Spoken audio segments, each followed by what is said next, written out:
So today I want to talk to you about kind of autoimmune diseases, or kind of some general principles about autoimmune diseases. I think this is a real important topic because unfortunately lots of people suffer from autoimmune disease, and it can be really debilitating and really detrimental to your health. So, first of all, what is an autoimmune disease? Well, your immune system is really there to protect you against harmful foreign invaders, such as bacteria, viruses, and toxins. But sometimes your immune system kind of gets a little bit screwed up, and it starts doing things where it's attacking yourself. So one of the things that happens is it may be some type of infection you get. Your body then produces antibodies to that infection to eliminate it.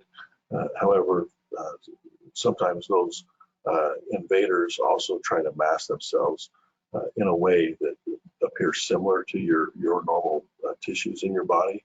And these antibodies sometimes then start attaching to your tissues, and then your immune system starts to kind of attack your own body. And so that's really what an autoimmune disease is, where your immune system really is mistakenly identifies healthy body cells as foreign, and then it does things to kind of eliminate those things. And that's really what an autoimmune disease is. There's a bunch of them. We'll talk about some of them, but really it can affect one or more healthy organs.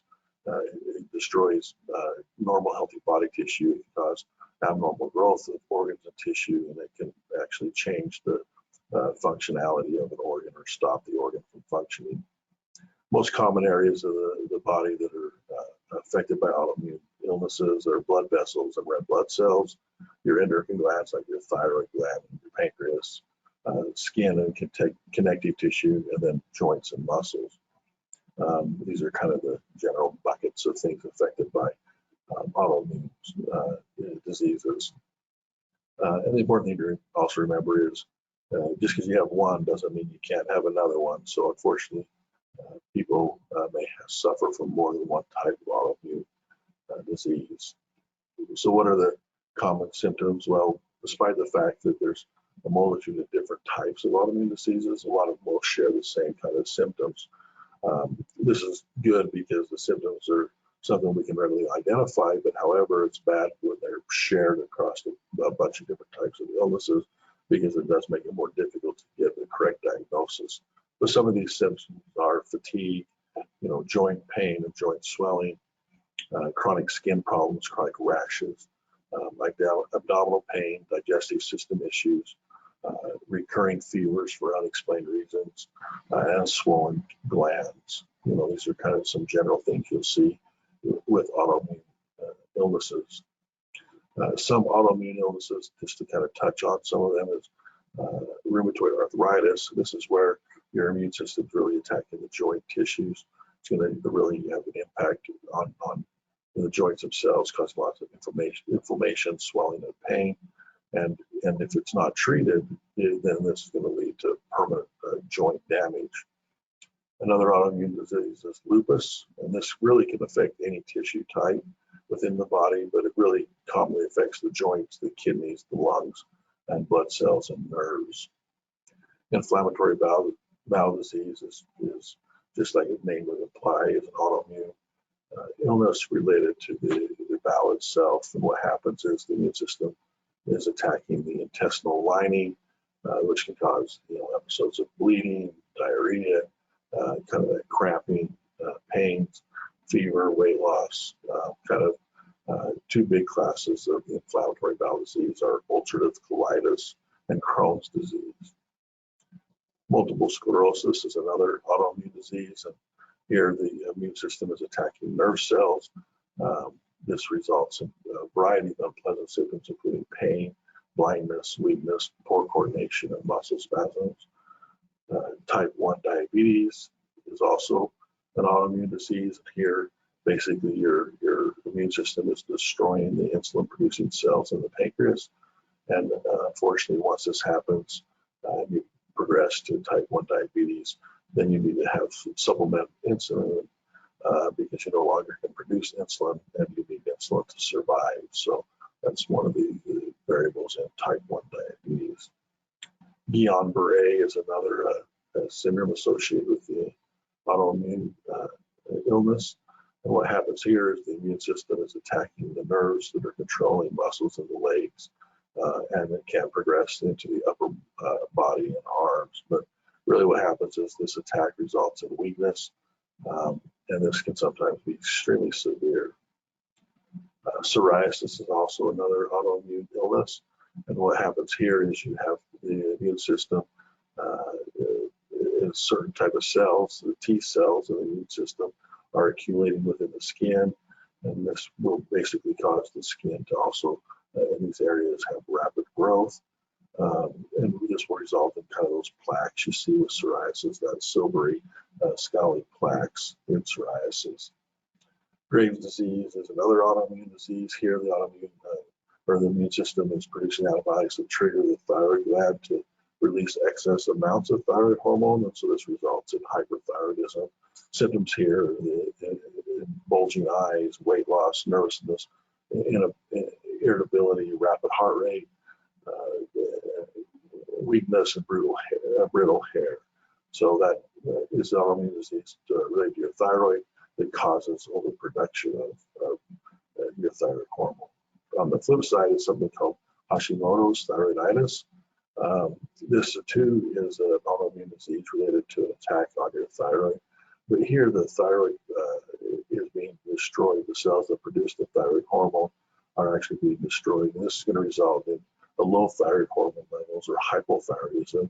The challenge here is this may actually take months to years to really become noticeable to the point that we can identify symptoms and lead to a diagnosis. But symptoms here include fatigue, constipation, weight gain, depression, dry skin, sensitivity to cold.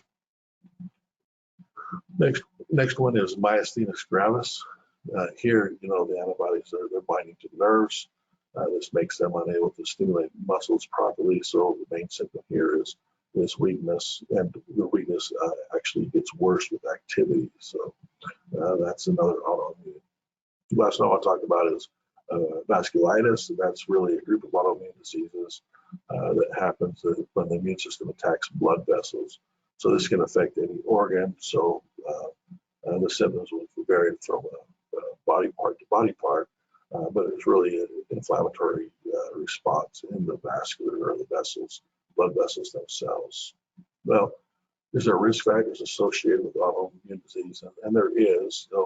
Autoimmune disease can affect anyone, but there are some identifiable kind of risk factors, if you will, of people that may develop, more likely to develop an autoimmune illness. And some of those things are, first of all, your gender has a big impact. Unfortunately, women are twice as likely as men to suffer from an autoimmune disease. Your ethnicity is also important. So, as an example, more African Americans and Hispanics are affected by lupus than whites. On the flip side is type 1 diabetes is much more prevalent in the whites. So your ethnicity is something that also has a factor in autoimmune disease progression.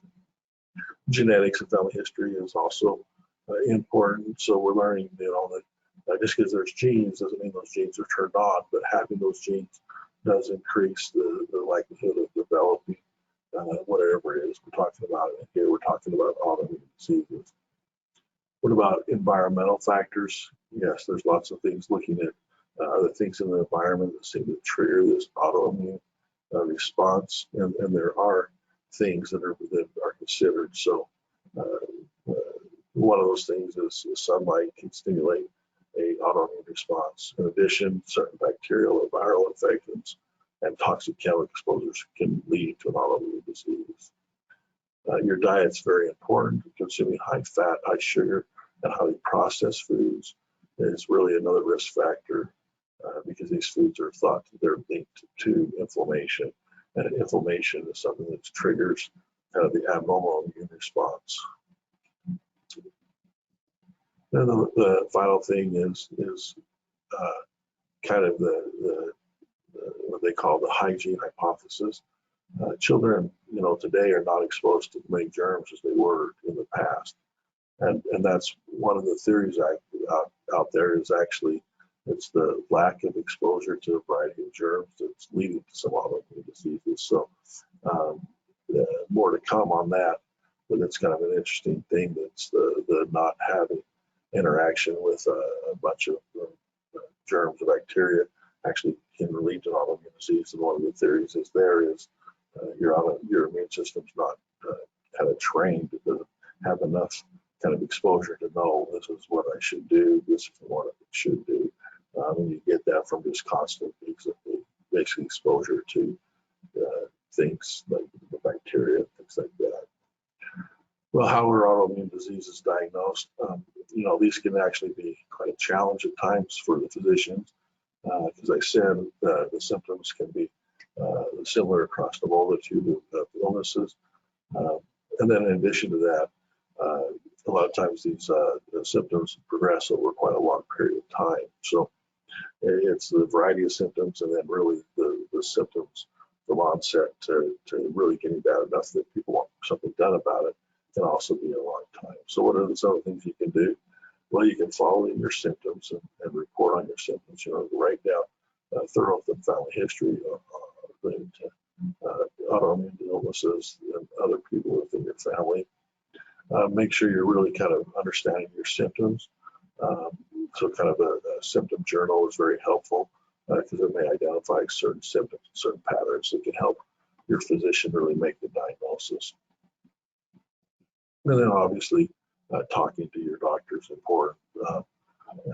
It's important that you understand which doctor you're talking to, though. So, your general practice doctor is a good place to start, and they can refer you to someone else if you need, like specifically GI problems and being addressed by a gastroenterologist. But really, it's important that you're very open and candid with your physicians to really explain what your symptoms are you're having. And then another thing that I would recommend is to get a second opinion. Like I said, this is always a challenge for us physicians because of the way the symptoms present. And if you really get hooked on one diagnosis and that's the wrong diagnosis, then it's really going to be problematic for you. So don't be afraid to get a second opinion. Now, having said that, make sure it's a reliable source for the second opinion. I'm not saying go to Facebook and see what Facebook says about it, or you have a cousin that seems to know a lot about stuff, so asking them, and they really don't have the knowledge of understanding. So second opinion is important, but remember who you're asking. What can we do about autoimmune diseases? There is a lot of things we can do. The first thing is to really relieve symptoms. So like I said, a lot of these autoimmune illnesses result in pain of some sort. So you can take over-the-counter aspirin, ibuprofen, those types of things to help with the pain, also with the inflammation.